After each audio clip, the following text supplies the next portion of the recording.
ग्रामीण युवाओं के लिए, ग्रामीण मजदूरों के लिए एक रोजगार की योजना शुरू की गई थी। महात्मा गांधी मनरेगा योजना शुरू की गई। उसमें 100 दिन काम की गारंटी थी और उसने खास करके कोरोना पीरियड में आपातकाल में बहुत मदद किया ग्रामीण भारत का, या यूँ समझे कि पूरे भारत की अर्थव्यवस्था। और उससे जो गाँव से पलायन हो रहा था शहर की तरफ रोजगार की तलाश में, उसमें भी बहुत मदद मिली और गाँव में एक समृद्धि की लहर दौड़ी और काम करने के लिए अपना लोगों को रोजगार मिलने लगा। लेकिन ये सरकार जब से आई है, ये पहली बात तो उस योजना को पूरी तरह लागू नहीं की, और ये सरकार जब से आई है तब से उस योजना के मूलभूत ढांचे को इन्होंने खत्म कर दिया। और अब इन्होंने सपना दिखाया कि पहले तो 100 दिन क्या था और उसमें 55 दिन ही मिलती थी और व्यापक भ्रष्टाचार होता था। अब मैं लाया हूं तो साफ सुथरी योजना है और 125 दिन में अब अपना सबको काम मिलेगा, सब मिलेगा। लेकिन इन लोगों को ये कोई समझाने वाला नहीं है कि अगर भ्रष्टाचार था तो कौन था, वो भ्रष्टाचार करने वाला कौन था? आप ही तो थे। 10 साल 12 साल से आप कर रहे थे। और इस योजना में जो मूलभूत जो उसका ढांचा है वो इन्होंने बदल दिया। उस समय 10% राज्य सरकार को देना होता था और 90% केंद्र सरकार देती थी। अब इन्होंने उसको कर दिया कि 40% राज्य सरकार को देना है और 60% केंद्र सरकार। और उसके बाद उसमें से रोजगार के अधिकार की बात खत्म कर दी गई। अब वो अपना योजना बनाएंगे, वो बताएंगे कि कहाँ काम आपको करना है, कहाँ काम आपको देना है, क्या काम आपको करवाना है। मतलब इस पूरी योजना का सत्यानाश करके रख दिया। और जैसे वो सारी योजनाओं का सत्यानाश कर रहे हैं, कार्यक्रमों का अधिकार जैसी चीज गायब कर रहे हैं। उसको लेकर के ग्रामीणों में, जो गांव में काम करने वाले लोग हैं, उनमें तो रोष था ही। लेकिन एक चीज इस बार अद्भुत देखने को मिली है कि युवा लोगों में भी आक्रोश उसके लिए हुआ है। उसका कारण यह है कि जो भी नौजवान विद्यार्थी पढ़ने आता है, अपना विश्वविद्यालय में पढ़ता है, डिग्री कॉलेज में पढ़ता है, वह भी कहीं ना कहीं से उसके माता पिता, उसका परिवार तो उसी योजना में लगा हुआ है। उस योजना से ही उसको धन मिलता था, जिसके चलते उसकी यहाँ शहर में पढ़ाई हो पाती थी या उसके ऊपर व्यापक असर पड़ता। उसको विरोध में पूरे देश भर में आंदोलन चल रहा है, मनरेगा यूनियन आंदोलन कर रही है। लेकिन एक बात देखने को मिली कि काशी हिंदू विश्वविद्यालय के कुछ लड़के और छात्र लोग एक उसके लिए जन जागरण यात्रा निकाले हैं और उसको हम उस पर खास करके हम इस पर चर्चा करेंगे आज कि ये मनरेगा योजना है क्या, और इसके विरोध में जो छात्रों और युवाओं का विरोध सड़क पर आया है और इस स्तर से आया है कि वो साइकिल यात्रा निकाल करके जन जागरण कर रहे हैं। तो उसी पर बात करने के लिए आज हमारे साथ हैं बनारस से गांधीवादी सामाजिक कार्यकर्ता जागृति राही जी, जो लगातार इस आंदोलन से भी जुड़ी हुई है। आपका स्वागत है जागृति जी। और हमारे साथ जुड़े हैं मृत्युंजय मौर्य जी, जो उस साइकिल यात्रा के सहयात्री हैं, उनके साथ चल रहे हैं। उनके साथ क्या दिक्कत है, क्या परेशानी है, किन संकटों से जूझते हुए ये बच्चे, ये विद्यार्थी लोग अपनी यात्रा कहाँ से क्या किए हैं, उस पर विस्तार से हम चाहेंगे। मृत्युंजय जी, आप अपनी बात पहले रखिए। मृत्युंजय जी। बहुत बहुत धन्यवाद सर, और आपके दर्शकों को भी धन्यवाद जो ये कार्यक्रम देख रहे हैं। तो हम सभी जो युवा हैं, जो गांधीवादी विचारों को मानते हैं, गांधी ने जो रास्ता दिखाया उस रास्ते पे चलते हुए हम आगे बढ़ते रहे अभी तक। और जो मनरेगा जो योजना थी, तो हमें ये लगता है कि वो जो मनरेगा योजना थी, कहीं न कहीं जो गांधी जी का ग्राम स्वराज का जो सपना था, उसको पूरा करने के तरफ ये एक बहुत मजबूत कदम था सरकार का। और मौजूदा समय में ये जो सरकार है, हम कहें कि भाजपा की सरकार, आरएसएस की सरकार, और अगर साफ शब्दों में कहें तो पूंजीपतियों की सरकार, खास करके अडानी-अंबानी की सरकार। ये सरकार जो पूंजीपतियों की सरकार है, तो ये गरीबों के साथ लगातार भेदभाव और अन्याय करते आ रही है। उसके कई मायने से वो अलग-अलग तरीकों से भेदभाव करते आ रही है। तो जो मनरेगा में बदलाव किया गया है, तो उस बदलाव को लेके लोगों के बीच हम जा रहे हैं, साइकिल के माध्यम से गाँव-गाँव जा रहे हैं, बातचीत कर रहे हैं। अभी इस समय हम एक गाँव से होते हुए गुज़र रहे थे और ये बीच में कार्यक्रम पड़ा, तो बीच रास्ते में रुक के हम आपसे जुड़े हुए हैं। तो लोगों से मिलने के दौरान बातचीत जब कर रहे हैं, तो उसमें मुख्य रूप से महिलाओं से बातचीत हो रही है, पिछड़े समाज के लोगों से बातचीत हो रही है, दलित समाज के लोगों से बातचीत हो रही है। तो सबका यही कहना है कि जो मनरेगा था, वो उनकी ज़िंदगी में एक बहुत बड़ा योगदान देता था। आर्थिक रूप से योगदान देता था, सामाजिक रूप से योगदान देता था, और सबसे महत्वपूर्ण बात महिलाओं ने ये कहा कि वो, उनके पति और उनका परिवार एक साथ गाँव में हम रहते हैं, अपने समाज के बीच रहते हैं। तो वो उनके लिए बहुत बड़ी खुशी थी कि रोज़गार के लिए उनको पलायन नहीं करना पड़ता था। शहरों में जाके उनको तरह तरीके से अपमानित नहीं होना पड़ता था। तो ये मनरेगा उनके लिए लाभदायक था और अभी जो हालिया परिवर्तन किया गया मनरेगा में, उसको लेके गाँव के लोगों के बीच में अभी भी असमंजस की स्थिति है कि ये जो नई योजना जो आई है, इससे उनकी ज़िंदगी पे कितना गहरा कुठाराघात होगा। इसको लेके सभी चिंतित हैं, महिलाएँ चिंतित हैं, वो प्रौढ़ जो 40-45 की उम्र में पहुँच चुके हैं, वो बहुत ज़्यादातर चिंतित हैं कि बच्चों का जी भविष्य उनके मृत्युंजय जी, सामने है। मृत्युंजय जी, आपकी ये साइकिल यात्रा कहाँ से शुरू हुई है और इसका पूरा रूट क्या है और आपका कहाँ कब समापन होगा, इसके बारे में जरा बताएं। तो ये हमारा साइकिल यात्रा जो है ये 17 जनवरी को हम चौरी चौरा शहीद स्मारक से हम लोगों ने शुरू किया था और चौरी चौरा के बाद हम सीधे देवरिया ज़िले में पहुँचते हैं और फिर देवरिया ज़िले के बाद अभी हम देवरिया ज़िले में ही गाँव में जा रहे हैं। इसके बाद हमारा जो अगला ज़िला होगा वो बलिया होगा, बलिया के बाद हम मऊ ज़िले में जाएँगे और मऊ ज़िले के बाद हम पुनः गाज़ीपुर ज़िले में जाएँगे और फिर हम बनारस पहुँचेंगे। तो गाँधी से गाँधी तक का रास्ता हमने तय किया है और इसमें जो भी कठिनाइयाँ आ रही हैं तो जन सहयोग से यात्रा चल रही है। लोग बढ़-चढ़ के हिस्सा ले रहे हैं, हमारा समर्थन कर रहे हैं, हर तरीके से सहयोग कर रहे हैं। तो और ये लोगों के सहयोग से हम यात्रा को आगे लेके बढ़ रहे हैं। जी, तो इस तरीके से हमने देखा कि जो सही तरीका होता है जनता के बीच पहुँचने का, जिसकी लड़ाई है, उसको लड़ने के लिए तैयार करना और उनकी लड़ाई में उनकी भावनाओं के साथ जुड़ करके आंदोलन को आगे बढ़ाना, ये हमारे विद्यार्थियों का अपना लक्ष्य है। इस बीच हमारे साथ जुड़ गए हैं डॉक्टर धनंजय त्रिपाठी। डॉक्टर धनंजय त्रिपाठी भी वो कहीं न कहीं से इन्हीं विद्यार्थियों के वो नेतृत्व का काम करते हैं। तो ये धनंजय जी, आप ज़रा इसके बारे में बताएँ कि ये पूरी यात्रा कैसे रखी गई और उसका कैसे संचालन हो रहा है?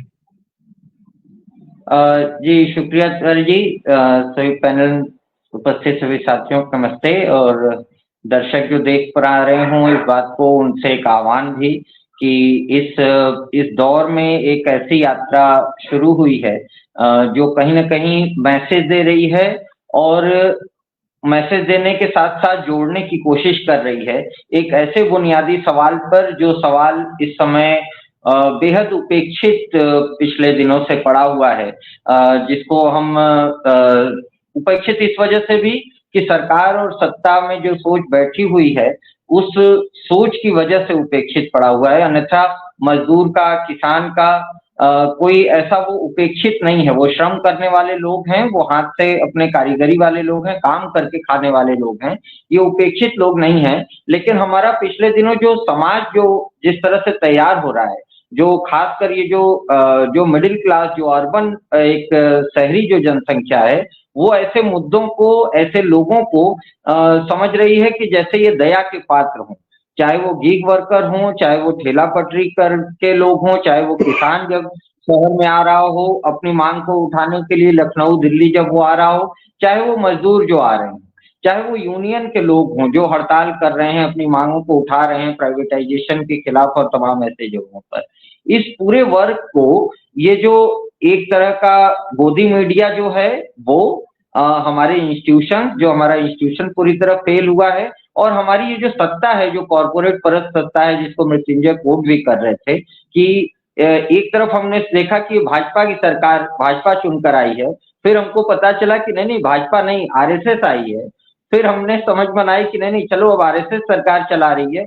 फिर हमको पता चला कि आरएसएस नहीं, ये अडानी और अंबानी की सरकार है, कॉर्पोरेट की सरकार है, ये वस्तुतः सिर्फ कॉर्पोरेट के लिए काम कर रही है। ये आरएसएस भी जो झूठ बोल रहा था या जो बातें कर रहा था कि ये सांस्कृतिक राष्ट्रवाद है, इस देश में आज के समय में कोई सांस्कृतिक राष्ट्रवाद नहीं है। न कहीं संस्कृति बचती हुई दिख रही है, न कोई राष्ट्रवाद बचता हुआ दिख रहा है।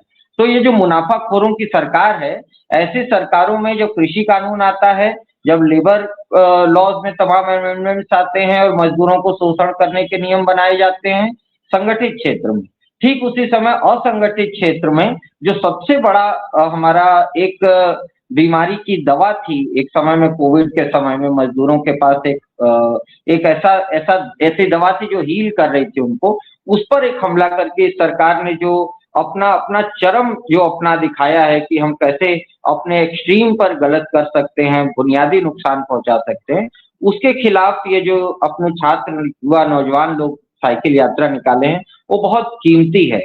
बहुत जरूरी था। और इस यात्रा में हम सब लोग जो साथ में जुड़े हैं, खासकर ये है जैसे असंगठित क्षेत्र पर हमला है, वैसे ही ये असंगठित यात्रा है। कुछ युवा नौजवानों ने सोचा और चल दिए हैं। इसके पीछे कोई बहुत सोची समझी तैयारी नहीं है। इसलिए इन युवाओं के साथ हम लोगों के जुड़ने से एक हौसला बनेगा और एक साथ बनेगा। जी, अभी इतना ही। जी धनंजय जी के पास अंतिम टिप्पणी के लिए। धनंजय जी, वो हाड़ मास का पुतला गांधी जिसने पूरे दुनिया को एक दिशा दिखाई, ये कहा जा रहा था, ये उनके बारे में फैलाया जा रहा है कि नौजवान उनके साथ नहीं जुड़ रहा है, लेकिन गांधी के जीवन मूल्यों को लेकर के जिस तरीके से यह यात्रा इन नौजवानों ने शुरू की है, इन विद्यार्थियों ने शुरू की है, वह तो वाकई सराहनीय है। उनमें कौन कौन लोग शामिल हैं और उसके बारे में आप जरा विस्तार से आप कुछ बताएंगे, और ये यहाँ ये बनारस में उनके स्वागत की क्या तैयारी हो रही है? बिल्कुल। ये एक खास चीज, हम चूंकि आपके स्क्रीन पर होने से भी इस बात का हवाला देना ठीक होगा। छात्र राजनीति एक, जैसे और बहुत सारी उपेक्षित विषयों को हम लोगों ने उठाया इस बीच में, किसानों के सवाल को, मजदूरों के सवाल को, उसी तरह देश में एक बहुत बड़ा महत्वपूर्ण सवाल है छात्र राजनीति का, जो उपेक्षित पड़ा हुआ है। और ये छात्र जो हैं, ये जब से कुछ ईश्वर की कृपा है देश पर कि नरेंद्र मोदी जी देश में सत्ता में बैठे हैं, और वैसी ही एक कृपा हुई है कि तमाम जन आंदोलनों के स्वर जो थे, जो यूपीए सरकार में किसी वजहों से भोथरे पड़ रहे थे, बेडौल हो रहे थे, उन सभी आवाजों को नरेंद्र मोदी जी के आने के बाद एक स्वर मिला है। और वो छात्र राजनीति का जो तेवर बनारस हिंदू यूनिवर्सिटी में जॉइंट एक्शन कमेटी नाम से एक समूह बना, उस समूह में से ये छात्र निकले हैं। और ये छात्र लगातार आपके सामने वो चेहरे हैं, प्रियेश पांडे, विवेक, नीरज, मृत्युंजय मौर्य जो अभी बात रख कर गए हैं, ये सारे साथी, शांतनु अभी पीएचडी कर रहे हैं, रोशन, ये सारे साथी जो बात कर रहे हैं, ये लगातार वो बात कह रहे हैं जिस बात का बहुत खास जरूरत है। और ऐसे समय में जब एक बड़े वर्ग को लगातार डराया जा रहा है, जब हमारे तमाम जन आंदोलनों के तमाम जो सपोर्ट सिस्टम है उसको तोड़ा जा रहा है, जो मीडिया को तोड़ा जा रहा है, ऐसे समय में इन छात्रों के साथ जब हम लोग आपसी बातचीत कर रहे थे 13-14 जनवरी के आसपास, उस समय भी हुआ कि यार तैयारी नहीं हुई है, चंदा नहीं इकट्ठा हुआ है, खाना खाने की व्यवस्था नहीं है, और ये जिजीविषा कि नहीं, अब तो भैया साइकिल की किसी तरह व्यवस्था हो जाए, साइकिल जुट जाएगा, खाना कहाँ जुटेगा और कहाँ सोना रहेगा ये नहीं पता किया जाएगा, निकलना है तो निकलना है। ये जज्बा, ये तैयारी छात्र राजनीति के तेवर से ही संभव है। वरना ये जो जागृति दी जिस बात को कह रही थी कि अरबपति ही चुनाव लड़ेगा, वो तो ऑलरेडी यूपीए 1-2 में हो चुका था कि लिंगदो की वजह से, लिंगदो कमेटी की वजह से छात्र राजनीति को डामाडोल कर दिया गया था। अब कैंपस में छात्र संघ नहीं है, और इन छात्रों से बेहतर कौन प्रतिनिधित्व कर रहा है बनारस में, आसपास के क्षेत्र में, जब एक बलिया में पीएचडी करता हुआ विवेक यहाँ पर जो साइकिल चला रहा है, जो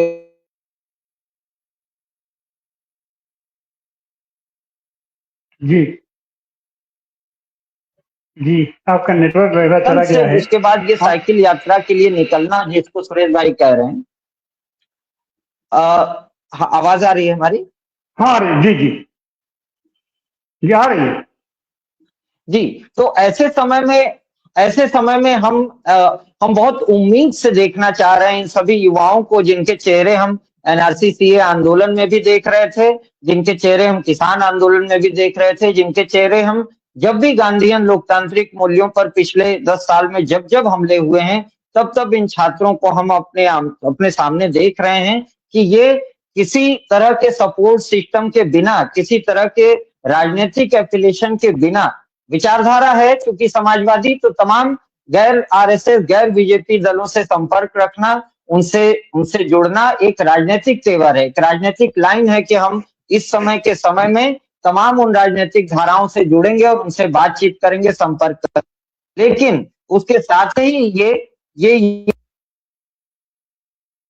आंदोलनों का करेंगे, जमीन का करेंगे, और सिर्फ फोटो खिंचाने की जगह ये जमीन पर जुड़ने का काम करेंगे, लोगों से बात करने का काम करेंगे। तिवारी जी, वीडियोस देखिए, जो मजदूरों के बीच में बातचीत काम कर रहे हैं, रचनात्मक काम कर रहे हैं, साफ सफाई कर रहे हैं, जो मूर्तियां पड़ रही हैं रास्ते में उनकी सफाई कर रहे हैं, मजदूरों के बीच में जा रहे हैं, चर्चा कर रहे हैं।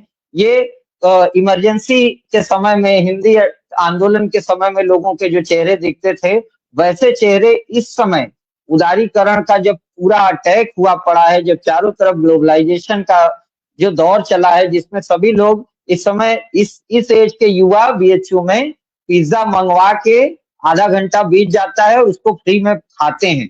इस समय बीएचयू में जो आंदोलनकारी जिनको कहा जा रहा है, जो तमाम युवजन है, वो युवजन वसूली कर रहे हैं। वैसे समय में ऐसा युवजन जो मजदूरों के लिए सवाल इकट्ठा उठाने के लिए निकला है, किसान आंदोलन में गया था, अभी गांधी पद यात्रा में गया था, वो कहीं ना कहीं बहुत नोटेबल काम हो रहा है पूर्वांचल की धरती पर। इसे अप्रिशिएट करने की जरूरत है। जी बहुत बहुत धन्यवाद अपना देखिए धनंजय जी। हमको याद आता है आज से 44 साल पहले बनारस की ही वो परंपरा है, और खासकर काशी विश्वविद्यालय की परंपरा है।